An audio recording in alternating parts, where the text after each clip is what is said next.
Hello everyone, नमस्कार। स्वागत है आप सभी लोगों का आपके अपने YouTube चैनल स्टडी IQ मंत्रा पर। आज जो टॉपिक रहने वाला है वह बौद्ध धर्म का रहेगा। जैसा कि आप लोग जानते हैं कि हम लोग हिस्ट्री सीरीज विस्तृत अध्ययन कर रहे हैं, एकदम सब्जेक्टिव स्टडी कर रहे हैं। इतिहास सीरीज में हम लोगों ने जो पिछला वीडियो वैदिक काल में देखा है, वैदिक काल का संपूर्ण विस्तृत अध्ययन हम लोगों ने किया है। जिस तरीके से वैदिक काल में वर्ण व्यवस्था कठोर होती चली गई, धर्म समाज पर हावी होता चला गया, जबकि धर्म जो है आम जन लोगों पर थोपा जाने लगा, जिससे जीवन और मुश्किल होता चला गया। जीवन को बेहतर बनाने के लिए, उसको सरल करने के लिए, धर्म का हस्तक्षेप कम करने के लिए प्राचीन भारत काल में धार्मिक आंदोलनों की शुरुआत हुई और उन धार्मिक आंदोलनों में जैन धर्म, बौद्ध धर्म, भागवत धर्म जैसे अन्य संप्रदायों, अन्य धर्मों का उदय हुआ। जो बौद्ध धर्म आया तो इसने आम जनमानस के लिए बात करना शुरू किया। वैदिक काल में, जो उत्तर वैदिक काल में जो संस्कृत में कठिन शब्द थे, साहित्य संस्कृत में था। बौद्ध धर्म में आते हुए बौद्ध धर्म ने आम जन भाषा को अपनाया, जिसमें पाली भाषा का प्रयोग किया गया, जो कि आम लोगों की भाषा थी, जिससे आम लोगों तक आसानी से ज्ञान को पहुंचाया जा सके एवं उनको एक बेहतर जीवन मिल सके। तो इसी के साथ ही जो है बौद्ध धर्म का उदय हुआ। आप सभी लोग जानते हैं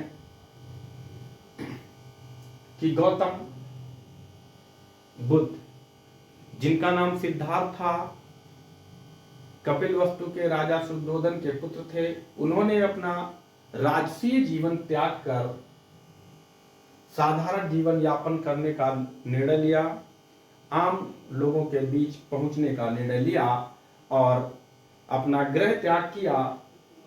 29 वर्ष की आयु में गृह त्याग करते हैं और 6 वर्ष की कठोर तपस्या के बाद उन्हें ज्ञान की प्राप्ति होती है, जिससे वे बुद्ध कहलाए। तो यहाँ पर हम लोग यही देखेंगे कि किस प्रकार से बौद्ध धर्म का उदय हुआ। बौद्ध धर्म के महत्वपूर्ण चीजों का ही अध्ययन करेंगे हम लोग। बुद्ध से संबंधित जीवन का अध्ययन करेंगे। बौद्ध धर्म में जो संगीतियां हुई हैं उनका भी अध्ययन करेंगे कि कौन कौन सी संगीति कब हुई है एवं अन्य उसके महत्वपूर्ण बिंदुओं पर हम लोग बात करेंगे। तो चलिए शुरुआत करते हैं। कि जैसा आप जानते हैं कि धार्मिक आंदोलनों में कई धर्मों का उदय हुआ। आज का जो सेशन रहेगा वो बौद्ध धर्म से संबंधित रहेगा। क्लियर है? तो बौद्ध धर्म से संबंधित सेशन रहने वाला है। चलिए स्टार्ट करते हैं।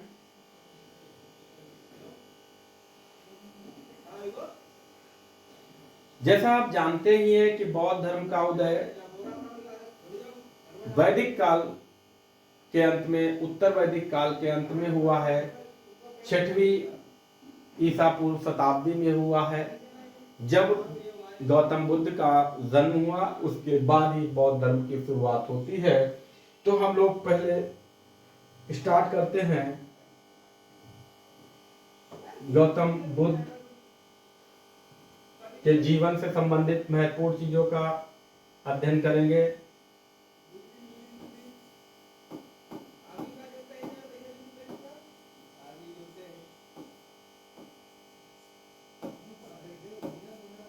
बौद्ध धर्म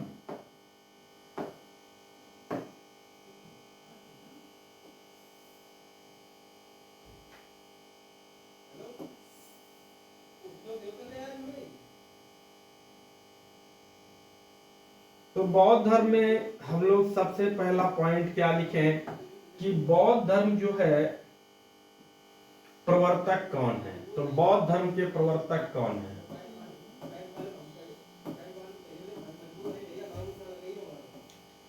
प्रवर्तक कौन होंगे? गौतम बुद्ध।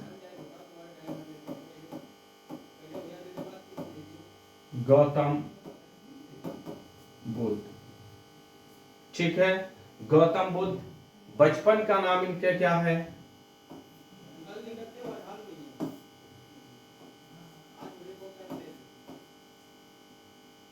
सिद्धार्थ, ठीक है। क्या नाम है? सिद्धार्थ बचपन का नाम।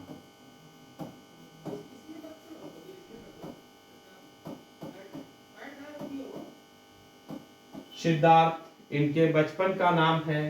इनके जन्म की बात करें, जन्म कब हुआ? 563 ईसा पूर्व, 563 ईसा पूर्व। कहाँ हुआ? तो बताएंगे लुम्बिनी वन। लुम्बिनी वन, नेपाल। कहाँ?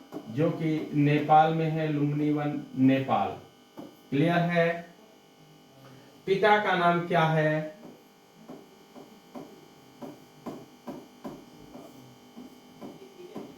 पिता का नाम क्या है? तो बताएंगे शुद्धोधन। शुद्धोधन, ठीक है। पिता का नाम शुद्धोधन। माता का नाम क्या है? इनकी माता का नाम है महामाया।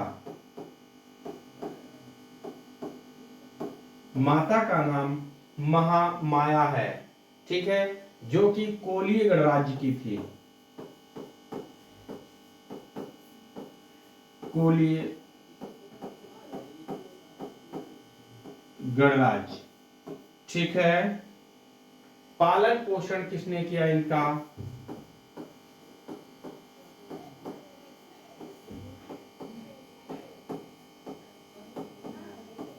पालन पोषण किसने किया? तो क्या बताओगे? प्रजापति। प्रजापति गौतमी, ठीक है। प्रजापति गौतमी, जो कि इनकी क्या थी? मौसी थी। क्लियर हुआ यहां तक?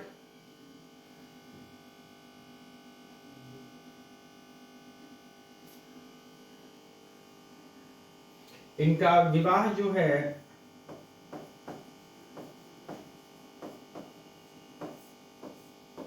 इनका विवाह किससे हुआ था? तो क्या बताएंगे कि विवाह जो है इनका यशोधरा से हुआ था। यशोधरा, यशोधरा से इनका विवाह हुआ। कब हुआ? तो बताएंगे 16 वर्ष की आयु में। विवाह जो यशोधरा से हुआ इनका 16 वर्ष की आयु में। 16 वर्ष की आयु में, यानी कि इनकी जो पत्नी है वो जो है यशोधरा है, ठीक है। क्लियर हुआ कि नहीं है? पुत्र की बात करें तो इनके पुत्र का नाम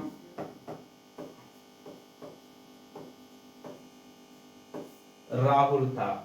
पुत्र का नाम राहुल था। अपना बेहतर जीवन यापन कर रहे थे, जीवन व्यतीत कर रहे थे, और एक रात ऐसी आई जब इन्हें अपने गृहस्थ जीवन से विरक्ति होती है और ये अपना गृह त्याग कर देते हैं। तो यहाँ से जो पॉइंट बनेगा गृह त्याग, तो इन्होंने गृह त्याग कब किया? गृह त्याग कब किया? तो क्या बताना है कि 29 वर्ष की आयु में। 29 वर्ष की आयु में इन्होंने गृह त्याग दिया, ठीक है। 29 वर्ष की आयु में इन्होंने गृह त्याग दिया और लगभग 6 वर्ष की कठिन तपस्या के बाद, 6 वर्ष की कठिन तपस्या के बाद इन्हें क्या ज्ञान की प्राप्ति होती है? क्या बताएंगे कि ज्ञान प्राप्ति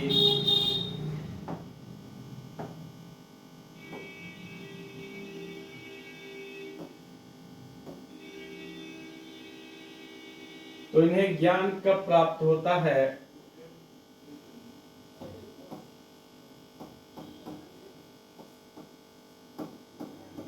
ज्ञान प्राप्ति कब होती है? 6 वर्ष बाद। 6 वर्ष बाद, लगभग 35 वर्ष की आयु में, 35 वर्ष की आयु में, ठीक है, आयु में इन्हें ज्ञान की प्राप्ति होती है। जो ज्ञान की प्राप्ति हुई तो वो स्थान क्या था? ज्ञान प्राप्ति स्थान, स्थान की बात करेंगे, किस जगह पर इन्हें ज्ञान की प्राप्ति हुई? तो क्या बताना है कि इन्हें जो है ज्ञान की प्राप्ति कहाँ हुई? तो बताएंगे बोध गया। कहाँ?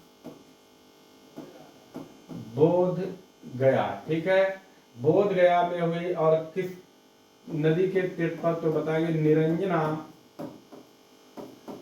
निरंजना नदी के तट पर, निरंजना नदी के तट पर पीपल वृक्ष, पीपल वृक्ष के नीचे, ठीक है, पीपल वृक्ष के नीचे इन्हें ज्ञान की प्राप्ति होती है।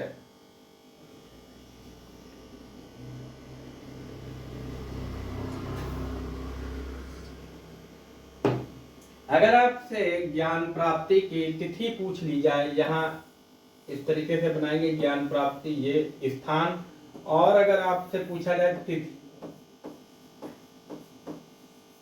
तो ज्ञान प्राप्ति जो हुआ है इनको, वो किस तिथि में हुआ है? तो क्या बताएंगे भाई? वैशाख की पूर्णिमा, वैशाख की पूर्णिमा। यह जो है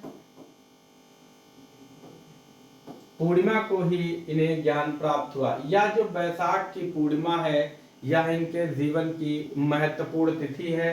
इस दिन ही इनका जन्म हुआ था, इनको ज्ञान प्राप्ति हुई और परिनिर्वाण भी हुआ। तो क्या बताया कि जो है ज्ञान की प्राप्ति हुई, और सॉरी, इस दिन इनको जो है जन्म हुआ, ज्ञान प्राप्ति, इसलिए इसे बुद्ध पूर्णिमा के नाम से भी जाना जाता है। क्लियर है कि नहीं है? यहां तक क्लियर हुआ कि नहीं हुआ? अगर जब इनके गुरु की बात करें, पहले गुरु की बात करें, इनके गुरु,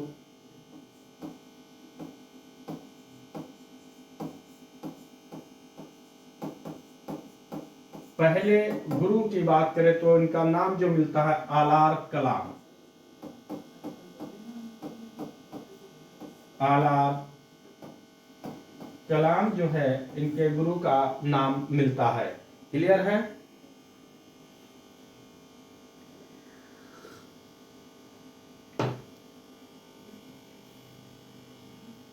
यहां तक बातें क्लियर हुई हो तो आप लोग इसका स्क्रीनशॉट लीजिए। हम लोग बढ़े आगे स्लाइड पर। चलें आगे स्लाइड पर देखें कि इनके जो है सारथी का नाम क्या था। सभी लोग जानते होंगे कि इनके सारथी का नाम क्या था? चन्ना इनके सारथी का नाम था। जो इनसे कुछ महत्वपूर्ण घटनाएं हैं, महत्वपूर्ण घटनाएं जो है, महत्वपूर्ण घटनाएं यहां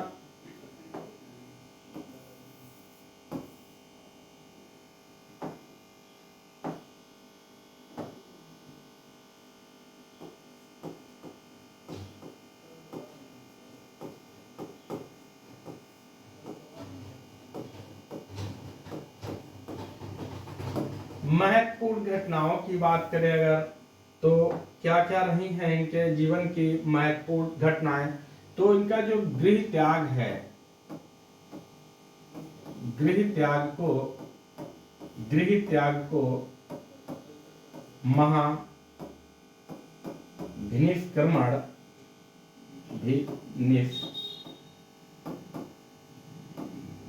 क्रमण कहा गया, महाभिनिष्क्रमण कहा गया। ठीक, इनके जो गृह त्याग की जो घटना है उसे महाभिनिष्क्रमण कहा गया। इनका जो प्रथम उपदेश जो है, इनका जो प्रथम उपदेश इन्होंने जो दिया है, प्रथम उपदेश कहाँ दिया है, तो प्रथम उपदेश इन्होंने कहाँ दिया है, तो क्या बताएंगे कि सारनाथ में।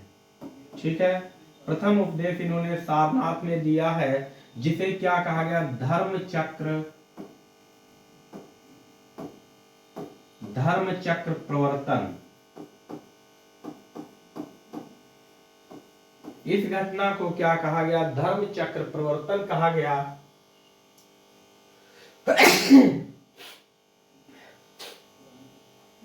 इनकी जो मृत्यु जो हुई है, वो कब हुई है, तो 483 ईसा पूर्व कुशीनगर में हुई है। तो लिखेंगे मृत्यु कहाँ हुई, तो बताएंगे कुशीनगर।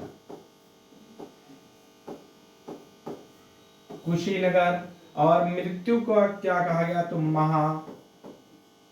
महापरिनिर्वाण कहा गया। क्लियर है, यहां तक आप लोगों को बेहतर समझ में आया होगा। ठीक है,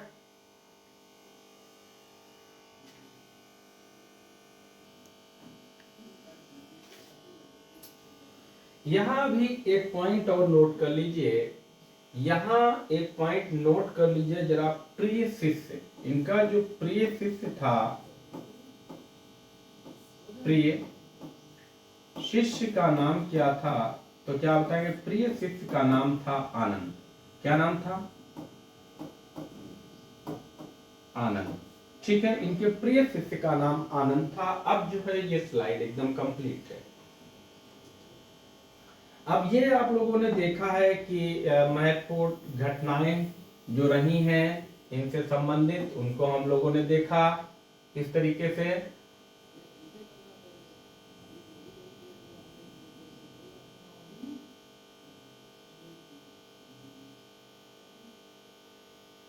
ठीक है,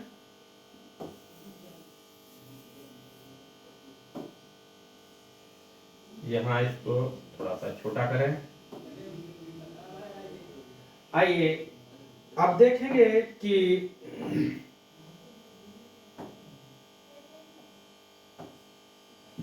जीवन से संबंधित इनकी कुछ प्रमुख घटनाएं हैं, और उन घटनाओं से संबंधित प्रतीक चिन्ह हैं, उनको भी देखें, जो कि बहुत बार परीक्षाओं में पूछा गया है। जीवन से संबंधित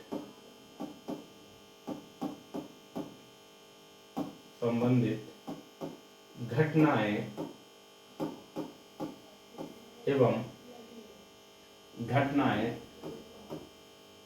एवं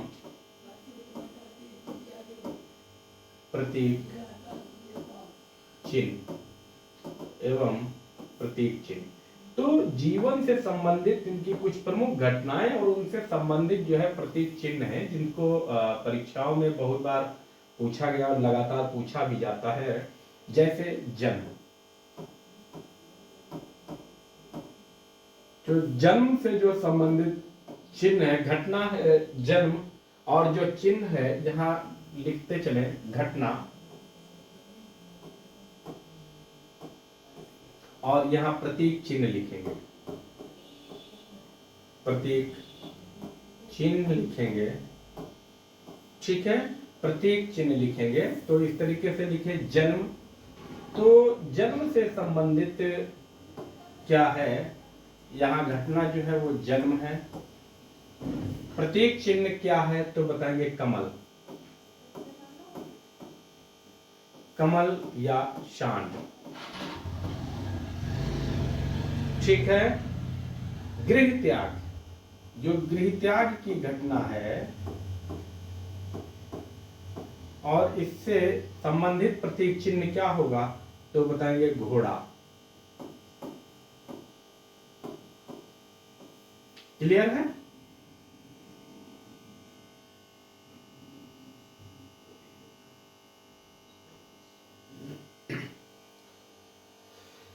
ज्ञान प्राप्ति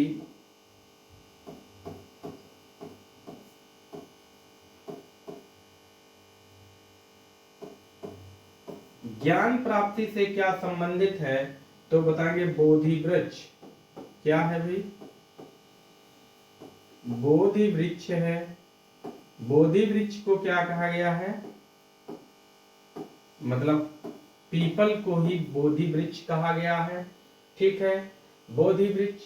उसके बाद निर्वाण। निर्वाण से संबंधित प्रतीक चिन्ह क्या होगा, तो क्या बताएंगे? पद चिन्ह। पद चिन्ह हो जाएगा। और मृत्यु,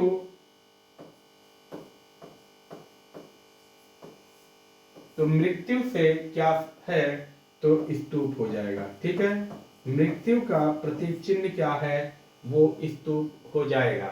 ठीक है ना? क्लियर है? यहां तक बातें क्लियर हुई या नहीं?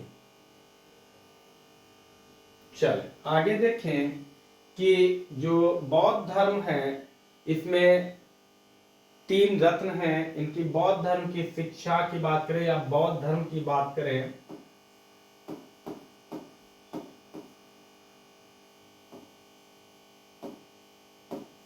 बौद्ध धर्म,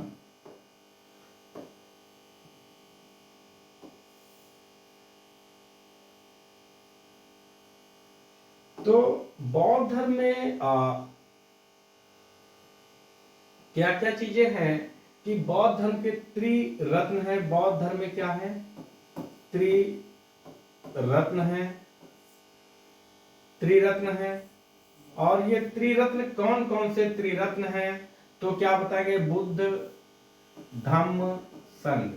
कौन कौन से त्रिरत्न हैं, तो बुद्ध,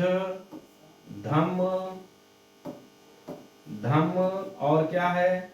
संघ है। त्रिरत्न में जो है बुद्ध, धम्म, संघ आते हैं।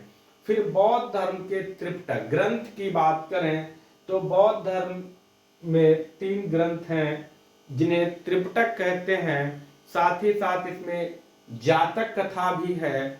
बौद्ध धर्म से संबंधित मिलिंद पन्हो भी है। क्या है? बौद्ध धर्म से संबंधित साहित्य जो है वो मिलिंद पन्हो भी है। ठीक है, तो ये भी याद रखेंगे। इसको यहां लगा देते हैं इस तरीके से। और अब हम लोग लिखें कि बौद्ध धर्म साहित्य, बौद्ध धर्म साहित्य लिखें। ठीक है, बौद्ध धर्म साहित्य की बात करें तो बौद्ध धर्म साहित्य की बात करें तो इसमें क्या क्या हो जाएंगे, तो क्या बताएंगे? त्रिपिटक। ठीक है, त्रिपिटक हो जाएगा।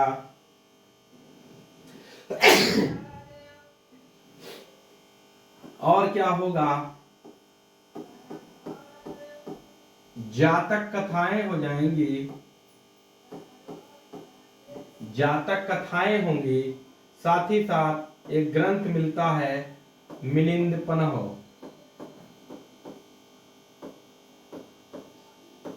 तो ये जो है बौद्ध धर्म से संबंधित साहित्य हो गया, मिलिंद पन्हो। अब यहाँ जो पॉइंट्स बनेगा और वो कहां से बनेगा कि आप देखें कि त्रिपिटक से बनेगा। त्रिपिटक में कौन कौन से ग्रंथ आते हैं? त्रिपिटक में कौन कौन से ग्रंथ आएंगे, तो एक को कहेंगे सुत्त पिटक।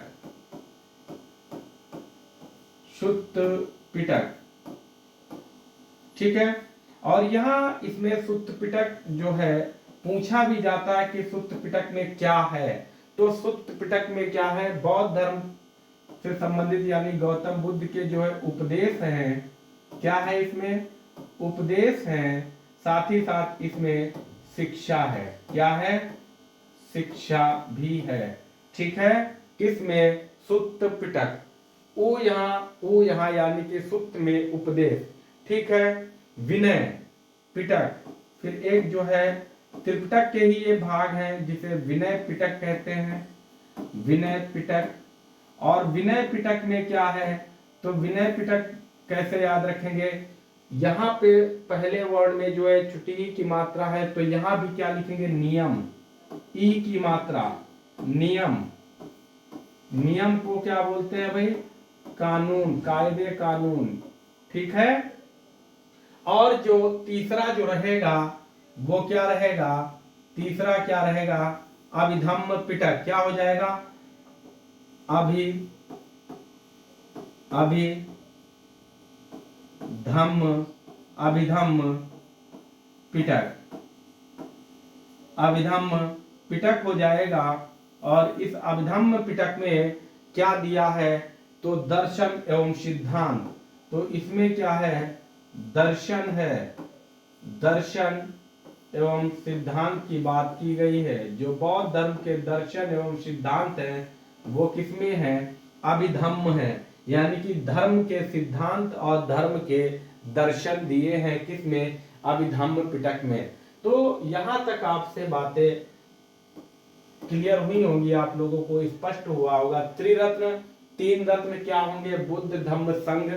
इसका जो साहित्य की बात करेंगे तो त्रिपिटक होगा, जातक कथाएं होंगी और मिलिंद पन्हो होगा। ठीक है, मिलिंद पन्हो हो जाएगा। त्रिपिटक में कौन कौन से ग्रंथ शामिल है? तो सुत्त पिटक, विनय पिटक और अभिधम्म पिटक। परीक्षाओं में जो है बहुत बेहतर तरीके से जो पूछा जाता है कि सुत्त पिटक में क्या है, तो क्या बताएंगे कि सुत्त पिटक में जो बौद्ध धर्म के उपदेश हैं, बौद्ध धर्म की शिक्षाएं हैं। विनय पिटक में क्या है? तो विनय पिटक, विनय माने क्या है? आचरण, आचरण करना, ठीक है। विनय, अनुनय विनय करना, ठीक है। तो ये क्या है कि नियम में ही अनुनय विनय होगा, तो नियम और कानून होगा। अभिधम्म पिटक, धम्म क्या है? धर्म, धर्म है। धर्म का क्या होता है? दर्शन और सिद्धांत होता है। तो बस इस तरीके से आप याद कर सकते हैं इसको, और ये बहुत बेहतर तरीके से इसको याद कीजिएगा, क्योंकि बहुत ही बेहतर प्रश्न यहां से बनते रहते हैं।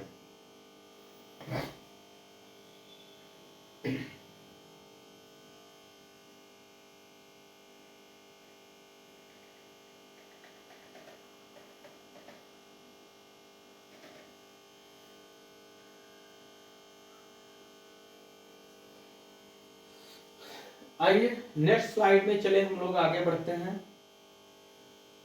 और अगली स्लाइड में ये देखिए कि बौद्ध धर्म से संबंधित संरक्षण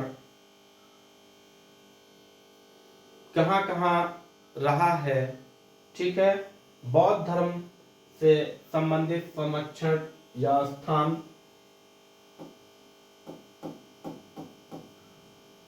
बौद्ध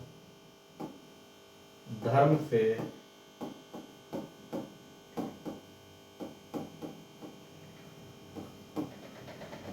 संबंधित स्थान की बात करें तो बौद्ध धर्म से संबंधित स्थान क्या होंगे? तो क्या क्या होंगे? जैसे लुम्बिनी,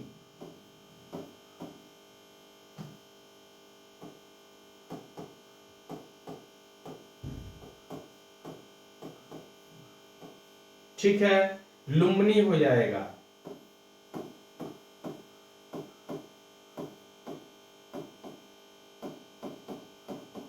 कपिल वस्तु हो जाएगा, कपिल वस्तु। श्रावस्ती हो जाएगा, ठीक है। श्रावस्ती, सबसे ज्यादा उपदेश इन्होंने श्रावस्ती में दिए हैं, ठीक है। लुम्बिनी वन में इनका जन्म हुआ है। कपिल वस्तु में तो इनका निवास था, ठीक है। कपिल वस्तु के राजा थे ये। बोध गया की बात करें, बोध गया पड़ता है बिहार में। बोध गया, बोध गया में इनका क्या हुआ था? जन्म हुआ था। वैशाली,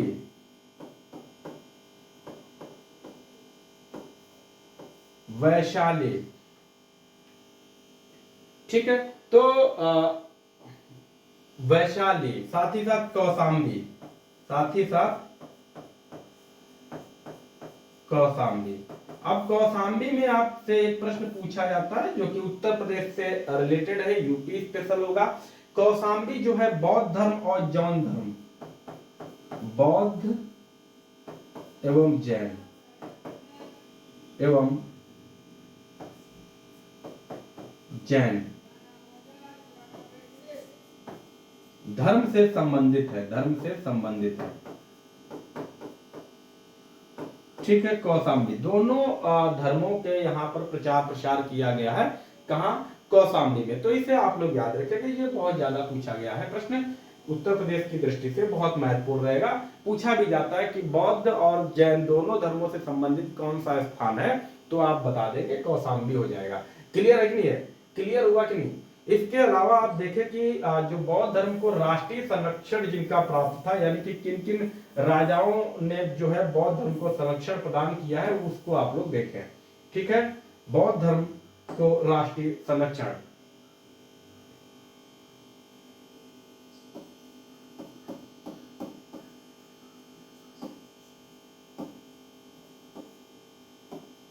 बौद्ध धर्म को राष्ट्रीय, राष्ट्रीय का मतलब है राजाओं का संरक्षण, राष्ट्रीय संरक्षण, किन किन राजाओं ने बौद्ध धर्म को संरक्षण प्रदान किया या संरक्षण दिया, तो ये बात यहाँ पर कही जा रही है। तो इसमें आप लोग देखें, यहाँ भी प्रश्न बढ़िया बनते हैं, सारे ही पॉइंट्स जो है वो परीक्षाओं की दृष्टि से बहुत महत्वपूर्ण रहेंगे। एक एक पॉइंट आप लोग इसका नोट करते चलिएगा, स्क्रीनशॉट लेते हुए चलिएगा। बिंबिसार,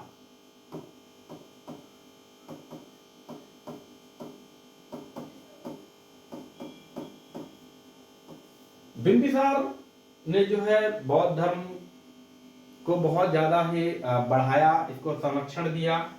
साथ ही साथ अजात शत्रु, अजात अजात शत्रु, ठीक है, अजात शत्रु, प्रसेनजीत,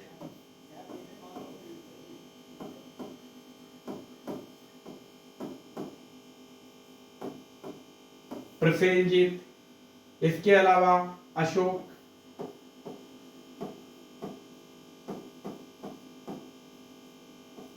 अशोक जो कि प्रसेनजीत ने जेतवन प्रदान कर दिया था। ठीक है, अशोक हो गया, जो कि अशोक आप जानते हैं, अशोक जानते हैं, ये मौर्य वंशी शासक था। इसके अलावा कुषाण वंशी शासक कौन था? तो कनिष्क, कौन था? कनिष्क, जिसके शासन काल में एक बौद्ध संगीति भी हुई थी। कुषाण वंश का यह शासक था कनिष्क। ठीक है, क्लियर है कि नहीं है? क्लियर है कि नहीं? और बाद में जो है अंत में एक और शासक हुआ है जिसका नाम है हर्षवर्धन,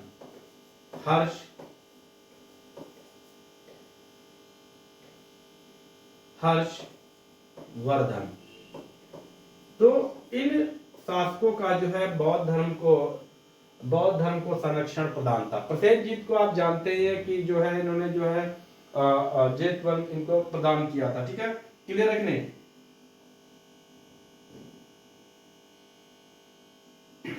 यहां तक बात क्लियर हुई? बौद्ध धर्म के बारे में तो आप सभी लोग जानते हैं कि इन्होंने जो है 263 ईसा पूर्व में कलिंग पर आक्रमण किया था। 263 ईसा पूर्व कलिंग का शासक जो खारवेल था उसकी मृत्यु हो गई। ठीक है, फिर वहां से जो महिलाएं बची उन्होंने अशोक की अधीनता स्वीकार नहीं की, जबकि उन्होंने युद्ध करना स्वीकार किया। तो अशोक के साथ जो है युद्ध करना स्वीकार किया, तो अशोक जब देखता है कि वहां पूरा नरसंहार हो गया है, नरसंहार, ठीक है, कलिंग पूरा एकदम इन्होंने तहस नहस कर दिया। तो जब वहां स्त्रियां बच्चे भी जो है युद्ध के लिए आए, तो अशोक ने देखा कि बेवजह ही नरसंहार हो गया, कोई मतलब नहीं है।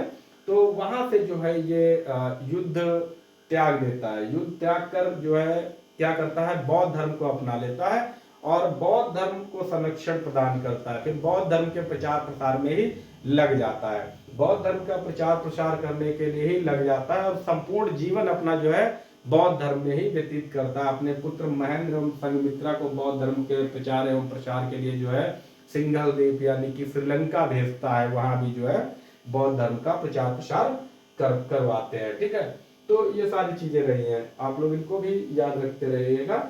चले अब हम लोग देख लेते हैं कि बौद्ध धर्म के प्रसिद्ध बौद्ध मठ, बौद्ध धर्म के बौद्ध धर्म के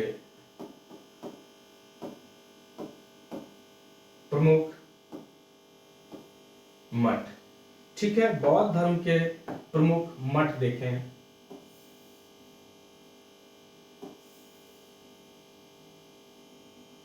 आइए, तो प्रमुख मठ कौन कौन से हैं बौद्ध धर्म के, तो क्या क्या बताएंगे?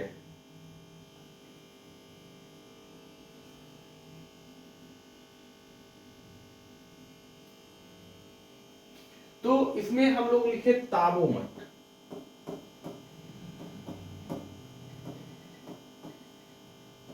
ठीक है, ताबो मठ यह पड़ता कहां है? तो ताबो मठ कहां है? यह धर्मशाला। धर्मशाला आप लोग बहुत अच्छे से जानते होंगे, दलाई लामा आते रहते हैं, हिमाचल प्रदेश, हिमाचल प्रदेश में। ठीक है, ताबो मठ। ताबो मठ के अलावा हेमिस मठ,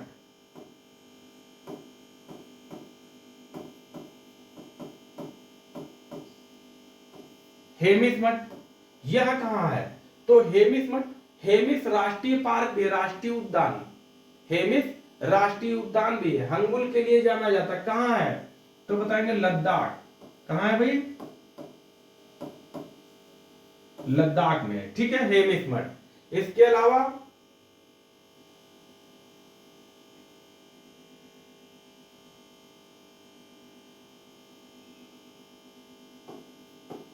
रूमटेक मठ, रूमटेक मठ, रूमटेक मठ यह कहां है?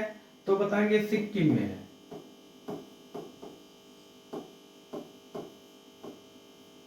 कहां है?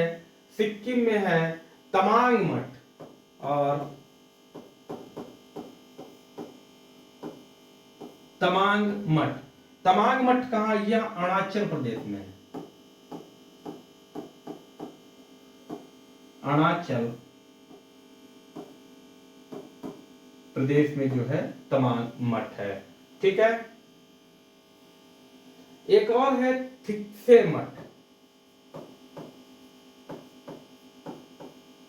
थिक्से मठ यह कहां पड़ेगा? तो यह है जम्मू कश्मीर।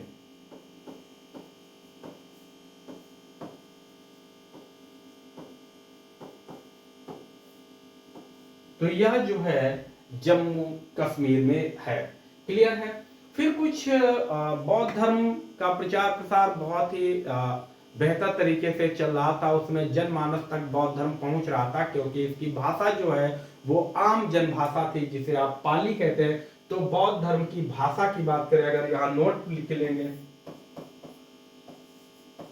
जहां वैदिक काल और उत्तर वैदिक काल दोनों में ही भाषा संस्कृत थी, तो बौद्ध धर्म की भाषा, बौद्ध धर्म की भाषा, भाषा पाली थी। ठीक है, इसे आप जरूर याद रखिएगा कि और ये भी पूछा जाता है कि गौतम बुद्ध ने अपने उपदेश किस भाषा में दिए? तो क्या बताएंगे? गौतम बुद्ध ने अपने उपदेश पाली भाषा में दिए। ठीक है, इसको भी नोट करके लिखे।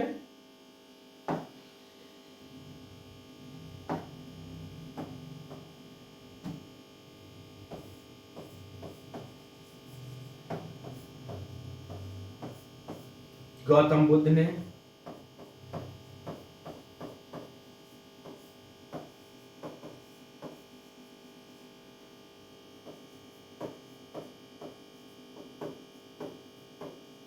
अपने उपदेश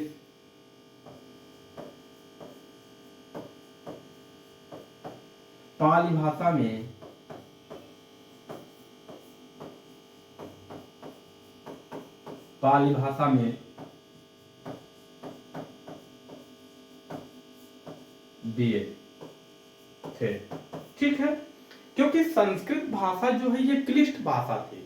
ठीक है, बहुत ही क्लिष्ट भाषा थी जो आम लोगों को समझने में मुश्किल थी। तो इन्होंने क्या किया? आम जनभाषा को अपनाया, जिससे लोगों की पहुंच बनी और लोगों ने इनको बेहतर तरीके से सुना और समझा। इसीलिए बौद्ध धर्म जो है बहुत ही कम समय में एकदम सर्वव्यापी हो गया, हर जगह फैल गया।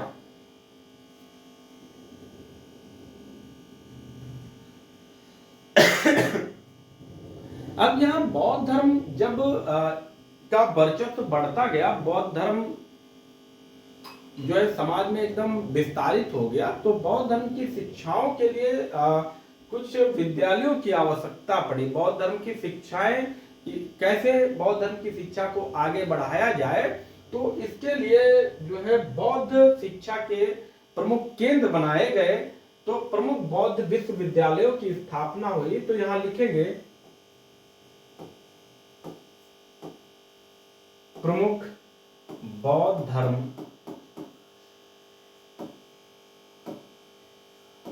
शिक्षा केंद्र,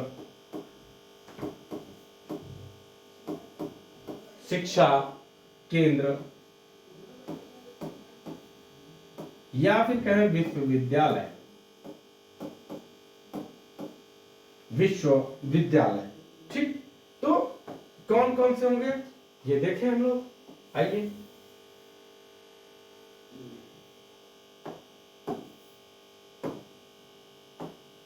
आइए चलिए देखते हैं।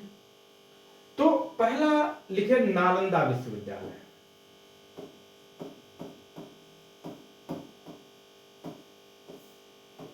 नालंदा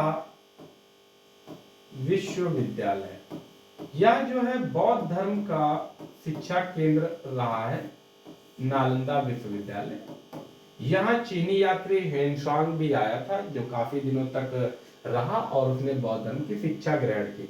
इसको निर्माण किसने करवाया, तो बताएंगे कुमार गुप्त। कुमार गुप्त ने बनवाया, ठीक है। इसका जो निर्माण है वो कुमार गुप्त ने बनवाया, जबकि इसको विध्वंस किसने किया, बख्तियार खिलजी। बख्तियार खिलजी ने नष्ट करवा दिया, नष्ट करवा दिया। ठीक है, बख्तियार खिलजी। पूछा भी जाता है कि नालंदा विश्वविद्यालय को किसने नष्ट करवाया था, तो बता देंगे कि बख्तियार खिलजी ने। ठीक है, बख्तियार खिलजी ने। आइए नेक्स्ट देखें हम लोग। नंबर 2 देखें, वल्लभी विश्वविद्यालय।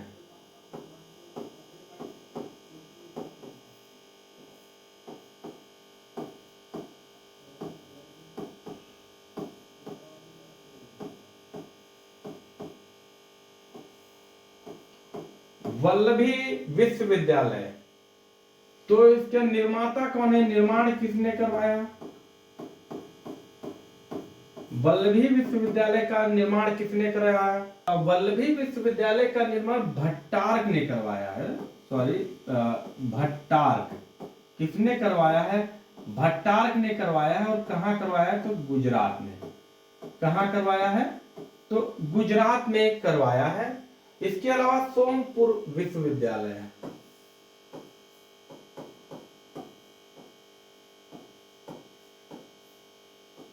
सोमपुर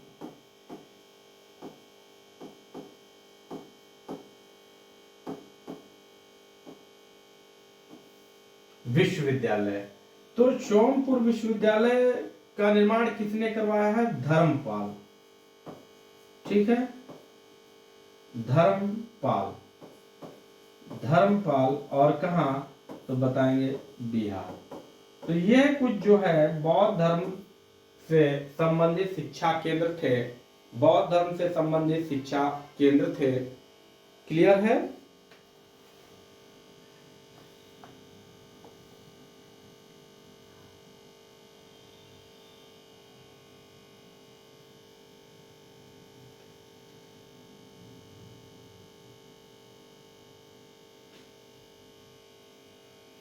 आइए अब हम लोग देखें कि प्रमुख जो बौद्ध धर्म से संबंधित संगीतियां हैं। आप जानते हैं कि बौद्ध धर्म की 4 संगीतियां हुई हैं, तो उन संगीतियों को भी हम लोग देखते हैं कि कब कब हुई हैं, किसके शासन काल में हुई हैं, इनका स्थान क्या है, और स्थान के अलावा कि जो है यहाँ इस समय मंत्री कौन था, किसके संरक्षण में हुई है, तो बौद्ध संगीतियों को भी हम लोग देखते चलते हैं।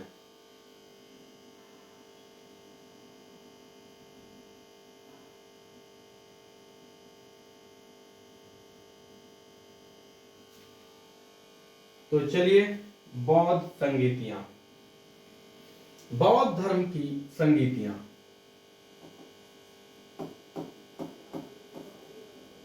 बौद्ध संगीतियां, तो बौद्ध संगीतियां देखें कि कौन कौन सी बौद्ध संगीतियां रही हैं। आइए हम लोग देखते हुए चलते हैं।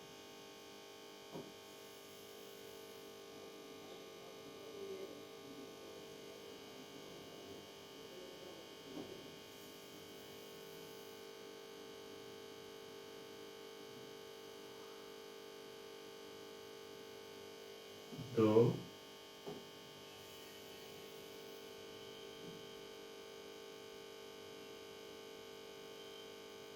3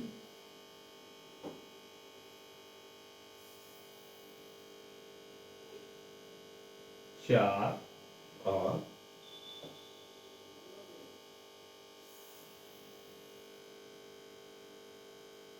5।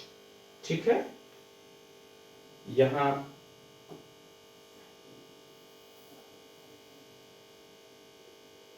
इस तरीके से बनाए।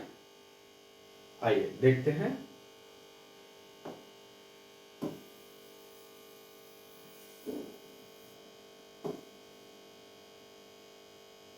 बौद्ध संगीतियां, ठीक है।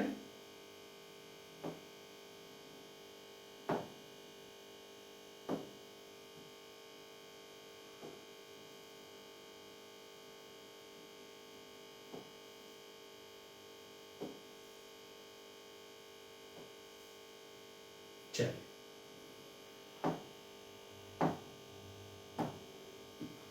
यहां क्रम संख्या, ठीक है, क्रम संख्या यहां डालें। समय, समय के बाद किसके शासन काल में हुई, तो शासक। समय, शासक, शासक के बाद संरक्षक कौन था, मंत्री कौन था, तो क्या बताएंगे, संरक्षक कौन था, संरक्षक। और स्थान, और स्थान, और स्थान, ठीक है। तो आइए इनके जो है ट्रिक भी लिखेंगे, ट्रिक लिखते हुए चले।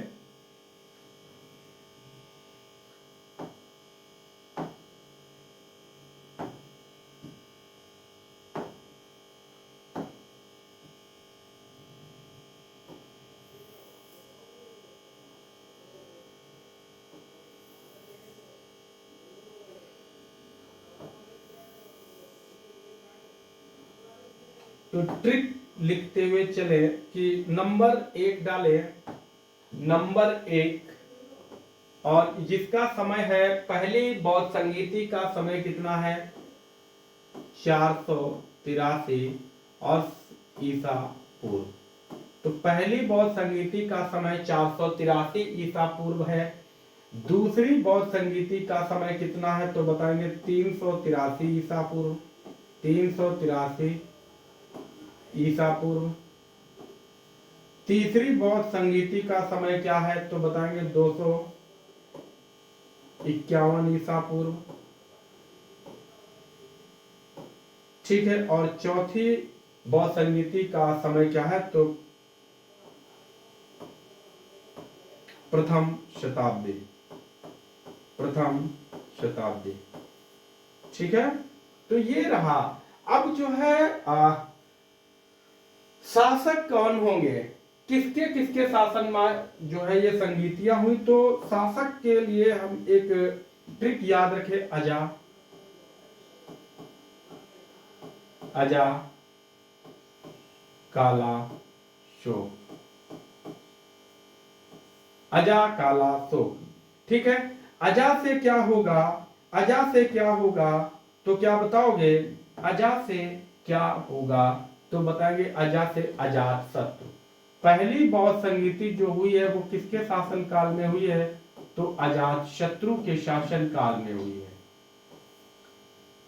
दूसरी बौद्ध संगीति किसके शासन काल में हुई, तो काला से कालाशोक, काला से कालाशोक। और तीसरी बौद्ध संगीति किसके शासन काल में हुई, कालाशोक, तो इसमें अशोक लगा हुआ है तो अशोक, ठीक है। और चौथी बौद्ध संगीति किसके शासन काल में हुई है, तो बताएंगे कनिष्क, किसके, कनिष्क के शासन काल में हुई है। क्लियर है। तो अगर आपसे पूछा जाए कि शासक, तो ऐसे याद रखेंगे अजा कालाशोक, पहली अजातशत्रु, दूसरी कालाशोक, तीसरी अशोक और चौथी कनिष्क। अब संरक्षक कौन था, तो उस समय जो संरक्षक कौन था, तो क्या बताएंगे, कैसे याद रखेंगे कि संरक्षक कौन था, तो महाशर्व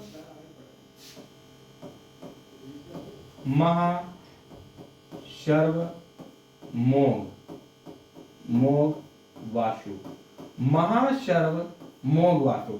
तो संरक्षक या मंत्री, संरक्षक या मंत्री, या मंत्री कौन थे, तो क्या बताएंगे, महा से महाकश्यप, महाकश्यप, ठीक है। सर्व से सर्वकामी, सर्वकामी ये मंत्री थे। मोग से मोगली, पुत्र तिस्य, मोगली पुत्र तिस्य, ठीक है। और वासु से वासुमित्र, और वासुमित्र, ठीक है, वासुमित्र। उसके बाद जो आप याद रखेंगे स्थान, स्थान कैसे, रावी पाट,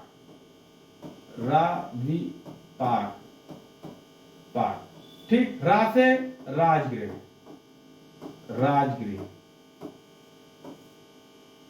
ठीक है, राजगृह। वी से वैशाली, क्या, वैशाली। पा से पाटलिपुत्र,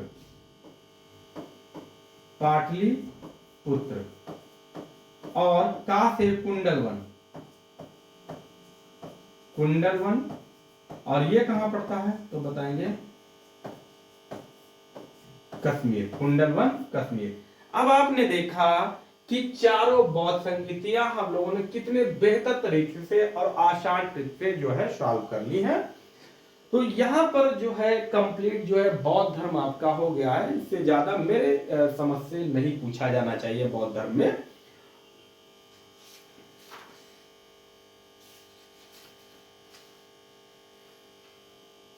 ठीक है, तो हम लोगों ने जो है बौद्ध धर्म कंप्लीट कर लिया। अगर बाई चांस कुछ भी शेष रह जाता है तो वो आपको मिल जाएगा वन लाइनर सीरीज में, ठीक है। अब जो है बौद्ध धर्म की प्रैक्टिस, बौद्ध धर्म से संबंधित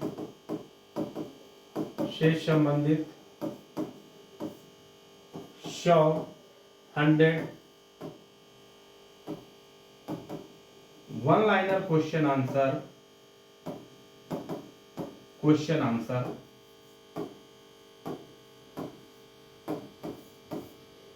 सीरीज जो है आपको मिलेगी। वन लाइनर क्वेश्चन आंसर की सीरीज आपको मिल जाएगी हमारे जो दूसरा यूट्यूब चैनल है वहां पर। यहां पर आपको पूरा डिस्क्रिप्टिव अध्ययन करने को मिलेगा, इस चैनल पर डिस्क्रिप्टिव अध्ययन करने को मिलेगा। वन लाइनर जो है 100 क्वेश्चन आंसर की सीरीज बौद्ध धर्म से संबंधित होंगे, जो कि आपको बहुत जल्द यूट्यूब चैनल पर मिल जाएगा। आप लोग जो है इस चैनल को जो है सब्सक्राइब करेंगे। जो अगर आप लोग इस चैनल पर पहली बार आए हैं तो इसको सब्सक्राइब कर लीजिएगा, आपको लगातार जो है नोटिफिकेशन मिलता रहेगा। और जो है प्रैक्टिस करने के लिए आप हमारा जो है दूसरा चैनल जो है उस पर आप विजिट कीजिएगा, जो कि मैं यहाँ पर एग्जाम स्टडी